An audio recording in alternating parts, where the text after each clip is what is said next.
Hello dear viewers, স্বাগত জানাচ্ছি electro technology বিডির পক্ষ থেকে। আমি রেজাউল করিম। এই ভিডিওতে আমরা জানবো হচ্ছে কিভাবে আমরা একটা ফ্লোর সুইচ ট্যাঙ্কির মধ্যে কানেকশন করব। তো আপনি যদি চান তাহলে শুধুমাত্র একটা ফ্লোর সুইচ দিয়ে একটা মোটরকে অন করতে পারেন, অফ করতে পারবেন, তাও কোনো সমস্যা নেই। আবার আপনি যদি চান এটা ম্যাগনেটিক কন্ট্রোল ইউজ করতেও পারেন। কিন্তু যদি আপনি শুধু একটা ফ্লোর সুইচ দিয়ে একটা মোটরকে অন অফ করেন তাহলে সেক্ষেত্রে কী হবে, আপনার ফ্লোর সুইচটা খুব শীঘ্রই নষ্ট হয়ে যাবে, খুব তাড়াতাড়ি নষ্ট হয়ে যাওয়ার সম্ভাবনা বেশি থাকে। কারণ হচ্ছে এটার মধ্যে তো অ্যাম্পিয়ার কম থাকে। এটা যদি একটা মোটরের মধ্যে ডাইরেক্ট ফোর্ড করে তাহলে কিন্তু এটা নষ্ট হয়ে যাওয়ার সম্ভাবনা বেশি থাকে। তো এই জন্য আপনারা চাইবেন অবশ্যই একটা ম্যাগনেটিক কন্ট্রোল ইউজ করতে। তো প্রথমত আমরা আমাদের এই ফ্লোর সুইচটা কীভাবে চেক করবেন সেটা দেখাবো। আমাদের এই যে তিনটা টার্মিনাল আছে, এখানে দেখতে পাচ্ছেন এই যে অনেকগুলো ফ্লোর সুইচের মধ্যে আর্থিং সহ থাকে, এটার মধ্যে আর্থিং না, এখানে তিনটা টার্মিনাল আছে, তিনটা তার আছে। এই তিনটা তারের মধ্যে কোনটা আমরা ইউজ করব সেটা আগে আমরা চেক করে বের করব, তারপর কানেকশনটা করব। তো আপনি যদি আমার চ্যানেলে নতুন হয়ে থাকেন তাহলে প্লিজ একটু কষ্ট করে চ্যানেলটা সাবস্ক্রাইব করে দেবেন, আর যদি অলরেডি করে থাকেন তাহলে আপনাকে অসংখ্য ধন্যবাদ।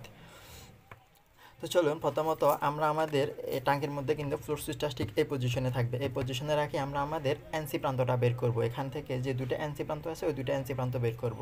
এখানে যেহেতু তিনটা তার, তো আপনি চাইলে মিটার অথবা সিরিজ লাইন দিয়ে যে কোনোভাবে আপনি এগুলো টার্মিনালগুলো চেক করে এনসি প্রান্তটা বের করতে পারেন। তো আমি সিরিজ লাইন দিয়ে কীভাবে টেস্ট করবেন সেটাই দেখাবো, যেহেতু সবার কাছে মিটার থাকে না, সিরিজ লাইনটা বেশি থাকে।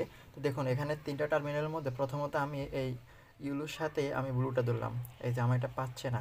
আবার যদি আমি ইউলোর সাথে রেড ধরি তাও পাচ্ছে না। আবার আমি এই রেডের সাথে ব্লুটা ধরবো, ঠিক আছে। এই যে দেখতে পাচ্ছেন, এই যে এখন কিন্তু আমাদের লাইটটা জ্বলছে সিরিজের। তাহলে আমাদের রেডের সাথে ইউলোতে কোনো শর্ট নাই। তারপর হচ্ছে এই যে ব্লুর সাথে রেড হচ্ছে আমাদের এনসি, ঠিক আছে। তারপর হচ্ছে রেডের সাথে ইউলো হচ্ছে আমাদের এনও। তাহলে আমরা ব্যবহার করব হচ্ছে এই ব্লুটা ইউজ করব, কারণ হচ্ছে আমাদের ট্যাঙ্কির মধ্যে এইটা সুইচটা কিন্তু এবার এই পজিশনে থাকা অবস্থাতে আমরা চাচ্ছি আমাদের মোটরটা চলবে, আমরা এটা অবশ্যই জানি। তো আমরা তাহলে এখান থেকে ইউলোটা বাদ করে দিব, ঠিক আছে। এটা কেটে রাখলে এখানে দিতে ছোটো করে কেটে আপনারা ট্যাপিং করে দিলেও দিতে পারেন, কোনো সমস্যা নেই। তো আমরা ইউজ করব হচ্ছে এখানে রেড, তারপর হচ্ছে ব্লু, এই দুটো তার। তো আমি এখানে প্রথমত দেখুন, এখানে আমি প্রথমত যে কাজটা করবো সেটা হচ্ছে এখানে এটা হচ্ছে ম্যাগনেটিক কন্ট্রোল। ম্যাগনেটিক কন্ট্রোল সম্পর্কে যদি কেউ জানা না থাকেন অবশ্যই ডিসক্রিপশনে লিঙ্ক দিয়ে থাকবে, আপনি সেখান থেকে ভিডিও দেখে নিতে পারেন কীভাবে ম্যাগনেটিক কন্ট্রোল সম্পর্কে বিস্তারিত জেনে নেবেন, কীভাবে ম্যাগনেটিক কন্ট্রোলটা কাজ করে। তো দেখুন এখানে আমি যে দুটো তার নিছি, এই দুটো তার আমি ম্যাগনেটিক কন্ট্রোলের এখানে উপরে তিনটা টার্মিনাল দেখতে পাচ্ছেন, এই যে তিনটা, এই পাশেও তিনটা। তো এখানে আমি যে কোনো দুইটা ইউজ করব, যেহেতু আমরা সিঙ্গেল ফেজের জন্য এটা করতেছি। আপনি চাইলে থ্রি ফেজের জন্য করতে পারেন, সেম প্রসেস, কোনো সমস্যা নেই। তো এই জন্য আমি দুটি পাশে দুটো তার লাগিয়ে দিব।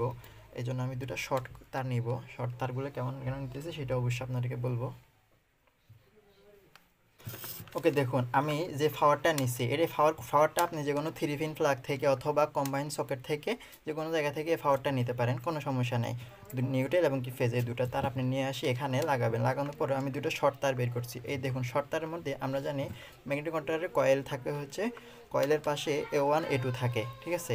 তো আপনি A1 A2 যে কোনো এক পাশে আপনি নিউট্রালটা লাগিয়ে দিবেন এখান থেকে শর্ট করে। তো আমি A2তে দিয়ে দিতেছি। ওকে, আমি A2তে দিয়ে দিলাম। এখন আমাদের এই রেড তারটা বাকি আছে, তো এই রেড তারটা দিব হচ্ছে আমি এই যে এখানে দেখতে পাচ্ছেন এই যে এই দুটো তারের যে কোনো একটার মধ্যে আমি রেডটা দিব। এটা আমি কেটে দিতেছি, এর পাশে যেটা আছে এটা। ওকে, এইখানে এই দুটো যে কোনো একটার মধ্যে আমি এই রেড তারটা কানেকশন করে দেব। ওকে, এই পাশটা যখন আমি কানেকশন করে দিলাম তাহলে আমাদের আর বাকি রয়েছে নিচের এই তারটা, ঠিক আছে। যেহেতু এই পাশটার মধ্যে এটা আমি কানেকশন করে দিলাম, রেডের মধ্যে ব্লুটা আমাদের বাকি রয়েছে। এই ব্লুটা নিয়ে আপনারা ম্যাগনেটিক কন্ট্রোলের কয়েলের মধ্যে দিয়ে দিবেন।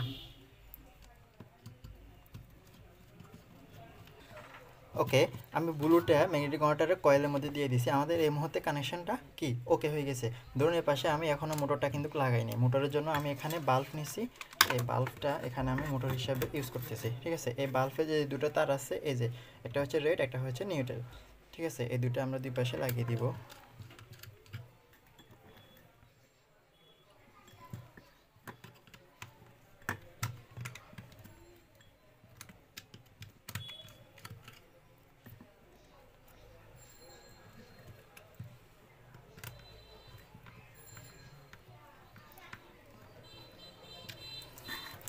ওকে, আমি এখন কানেকশনটা কমপ্লিট হয়ে গেছে আমার। এখন কানেকশনটা কমপ্লিটভাবে শেষ হয়ে গেছে। এখন আমি পাওয়ারটা দিব, পাওয়ারটা দিয়ে আমি চেক করব এটা আমাদের সম্পূর্ণভাবে কাজ করতেছে কিনা। ওকে, আমি আমার ফরওয়ার্ডটা এখানে দিয়ে দিলাম, ঠিক আছে। এখন আমরা এটা ট্রাই করব আমাদের এটা পজিশনটা ঠিক আছে কিনা। On, of, on, of. এই ফ্লোট সুইচের এটার ভিতরে কিন্তু একটা লিমিট সুইচ আছে, ওই লিমিট সুইচটাই কিন্তু আমাদেরকে তিনটা তারের মধ্যে এখানে পাওয়ারটা আদান প্রদান করতেছে, এনওএনসি করতেছে। এটার মধ্যে কিন্তু আর কিছু নেই, ভিতরে একটা বাল্ব আছে আর একটা লিমিট সুইচ আছে এটার ভিতরে, ঠিক আছে। ওই বাল্বটা এবং কি লিমিট সুইচটার মধ্যেই সম্পূর্ণ কাজটা হয়ে থাকে, এনওএনসি হয়ে থাকে এই তারগুলোর মধ্যে। এর সাথে আর এর ভিতরে কোনো সার্কিট টার্কিট কিছুই নাই। আশা করি আপনারা বুঝতে পারছেন। যে পুরো ভিডিওটা যদি ভালো লাগে থাকে অবশ্যই একটা লাইক করে দেবেন।